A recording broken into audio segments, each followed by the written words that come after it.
turn the mic over to you. All right. Well, thanks, Rachel. It sounds like you're a little under the weather, so I hope you have a good weekend.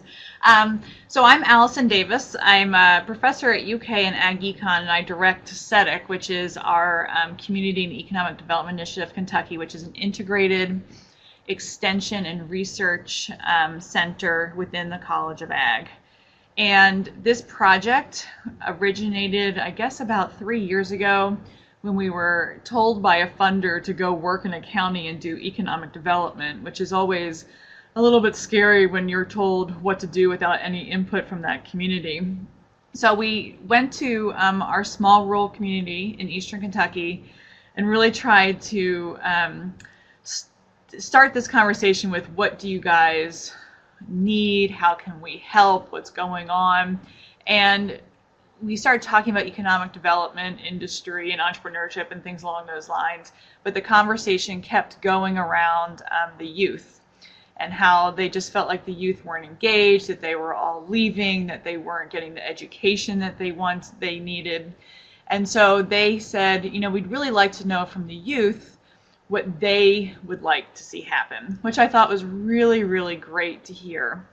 And so we were asked to do a survey of all the high schoolers to try to get some kind of a baseline of their attitudes and perceptions around their community and what they thought they would be doing in the future, and if they thought they'd be in this one county. And the results were really eye-opening and a little depressing, and it was not unexpected, but just to see it in print for student after student after student, that they didn't like their county, that there was a very large drug problem, that there weren't good jobs, there was nothing to do, they were bored, etc.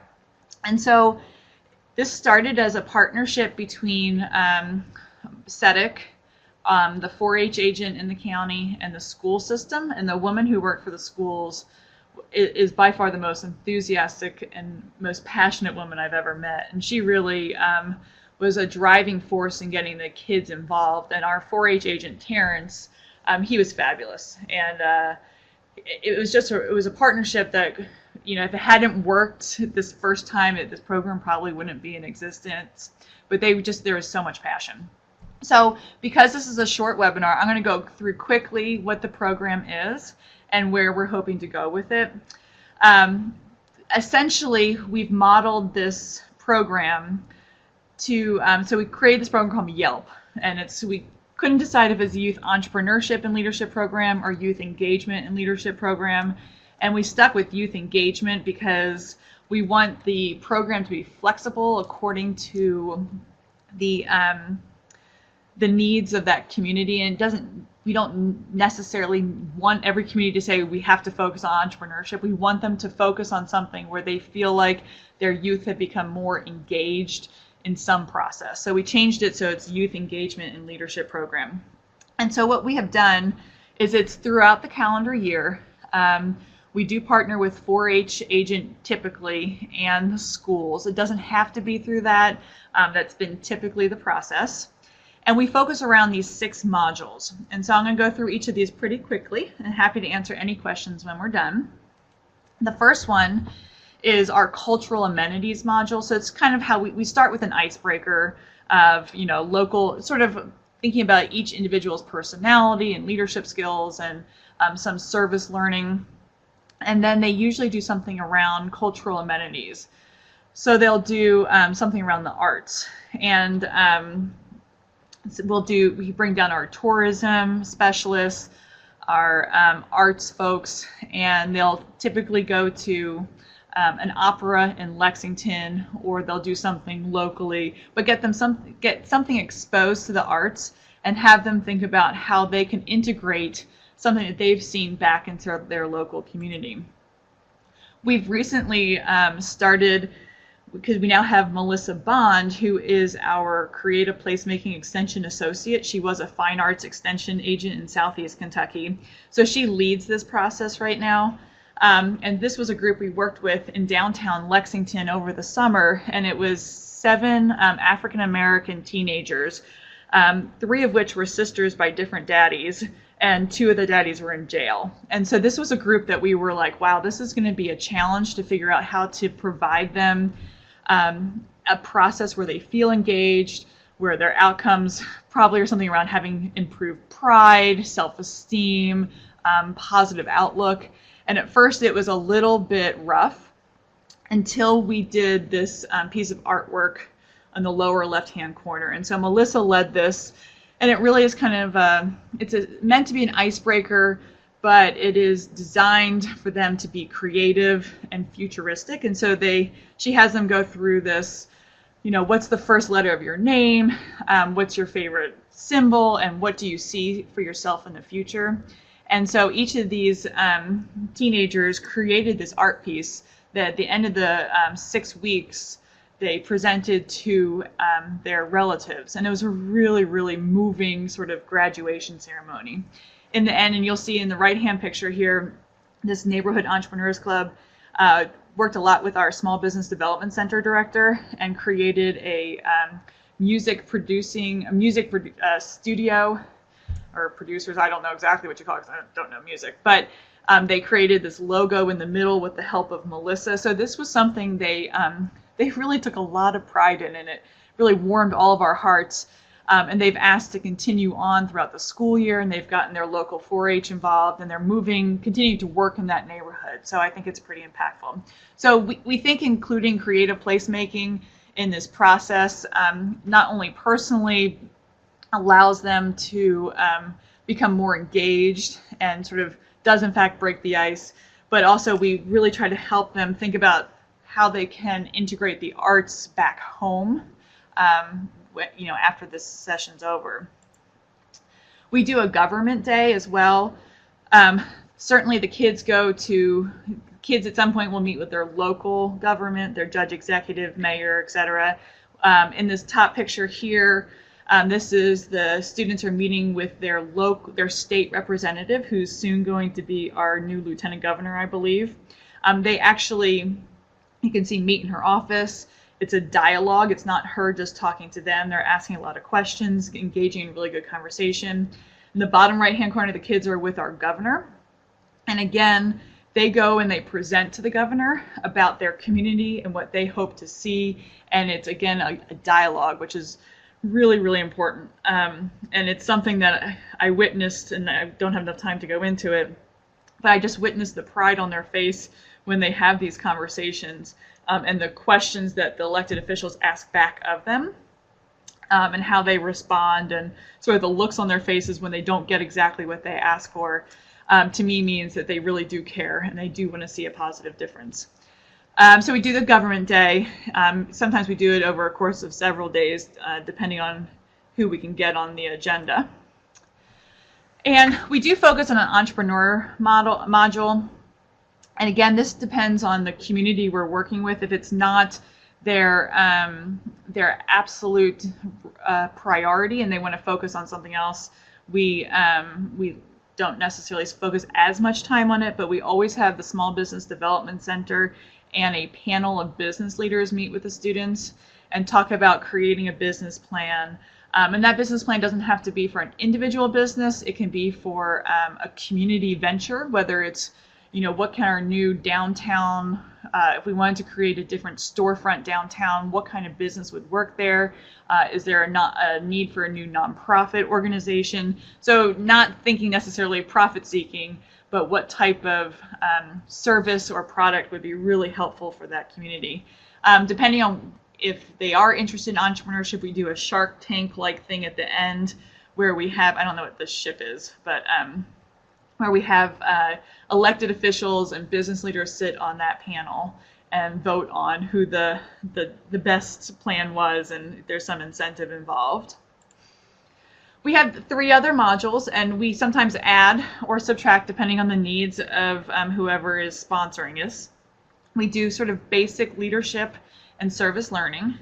And this is, and you can see the 5 things that we've listed there about or 4 things we try to talk about. We are trying to frame everything we're doing in terms of the capitals, and you'll see why in just a second.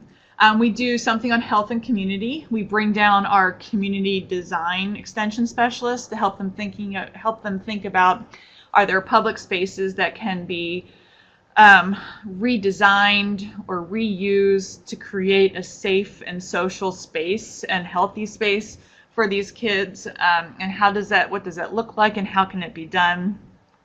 And then we work sometimes in ag and food security, thinking about, where does your food come from? And certainly the youth food security issue is a really important issue as well.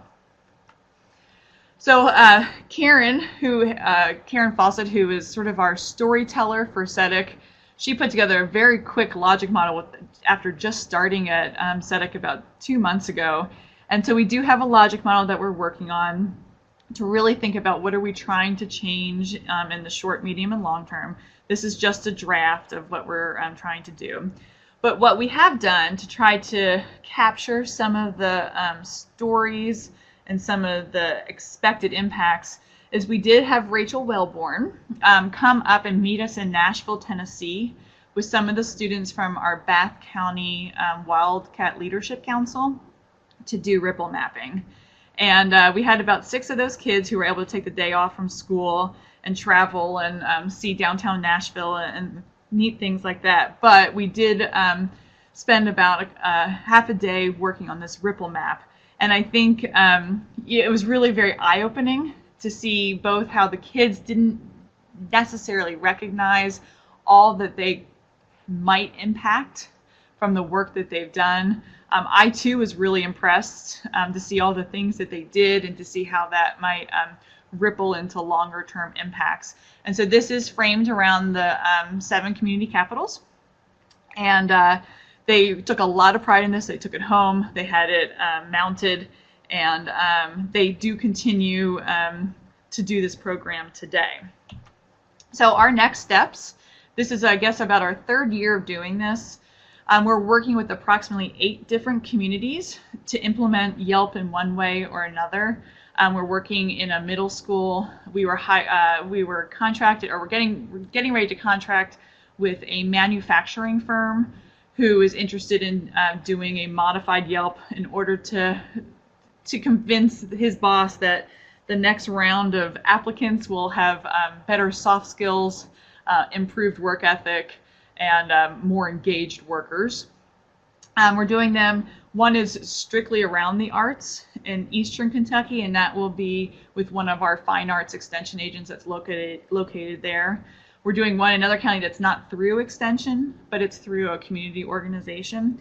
So it just looks different, and we're trying to allow it to have as much flexibility so that it can be implemented as long as there are good partners. Those partners don't have to be from any one organization.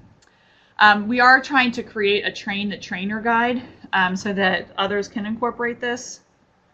And we're not creating new curriculum per se. Everyone's got their own entrepreneurship curriculum or leadership curriculum.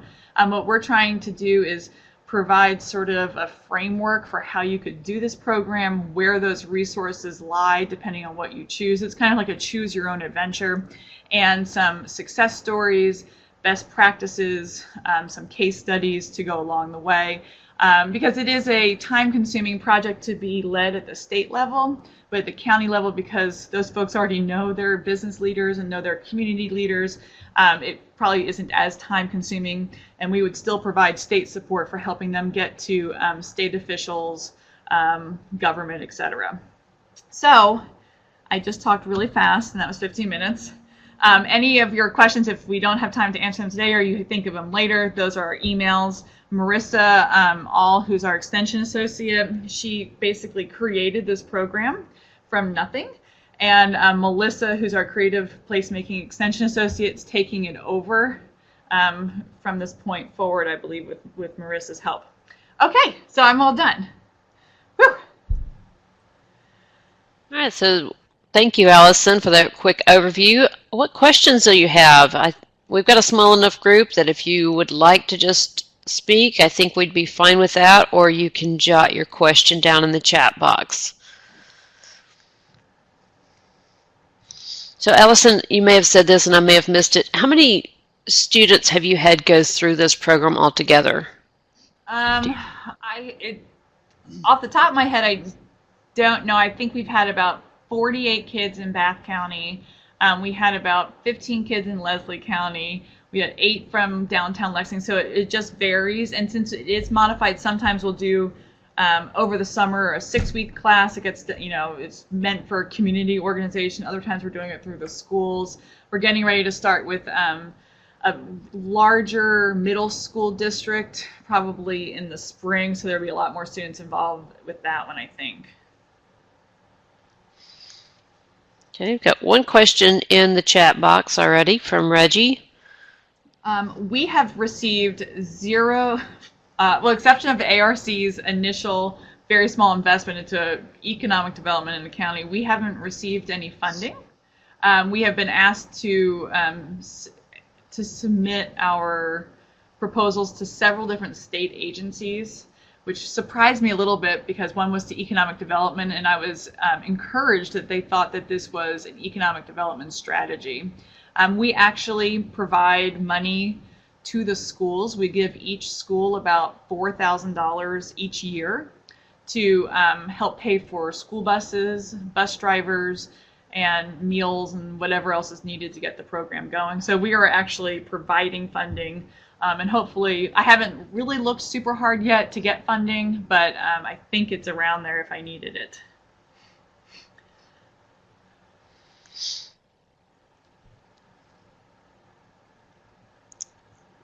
You're guessing that Yelp is trademarked? I think we are more important than where you can find good food. No, I think we're not necessarily sold on the name. It's just what we started going with. So, but yes, you are correct. I think Yelp is trademarked, and I would like it also to be a little bit more down the road, a little more positive sounding. Yelp is like to me, you're kind of calling out in pain.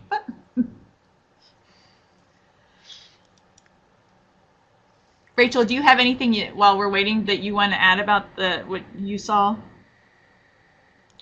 Well, just being able to be there for that short time doing the ripple mapping, I had heard a little bit about the process from Allison, but not a whole lot. But just when the kids started putting out there things that they had done, some of them as a part of Yelp directly, and some of them things they had done even on their own, where they had taken the initiative because of what they'd learned in Yelp, were just amazing that these high school kids had taken on this much work.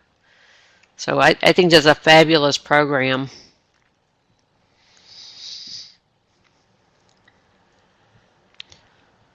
Let's see, one more person, a couple of people typing here.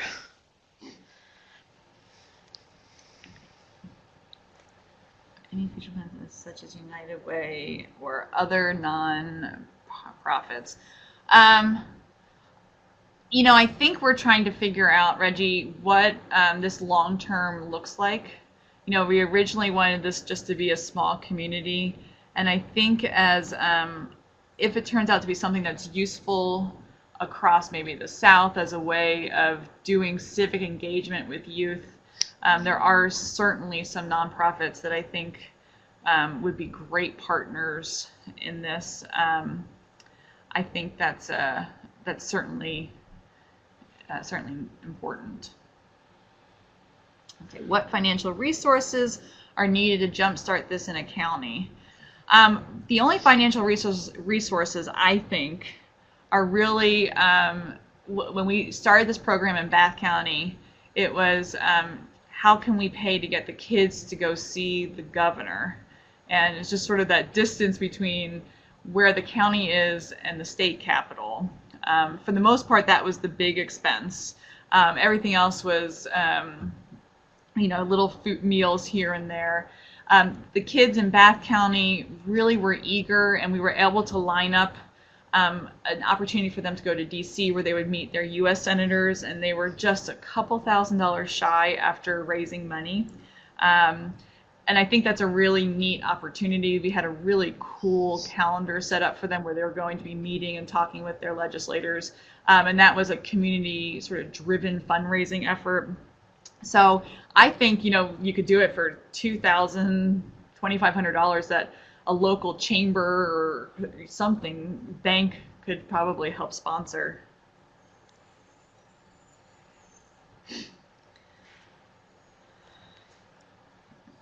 Any other questions, or if you guys have any, oh, Reggie's typing. If you guys have any questions, by all means, feel free to contact any one of us. We're still in a growth phase and trying to figure out how to package this so it can be useful to anyone. So, okay. Operating loans. Okay. Interesting. Okay. Thank you, Reggie. Rachel, anything else that you want to do as a conclusion? Nope, sounds like we've got the questions answered for now. So Allison, again, thank you for giving us this great overview. Thank you for those of you who joined us for our very first one. And again, if you would like to be on the mail-in list from our Around the South newsletter to hear about others as they come up, just let me know what your email address is. We'll make sure you get in there. Allison, thank you so much, and thanks everybody. We'll look forward to seeing you again next month. Thank you. Bye, guys.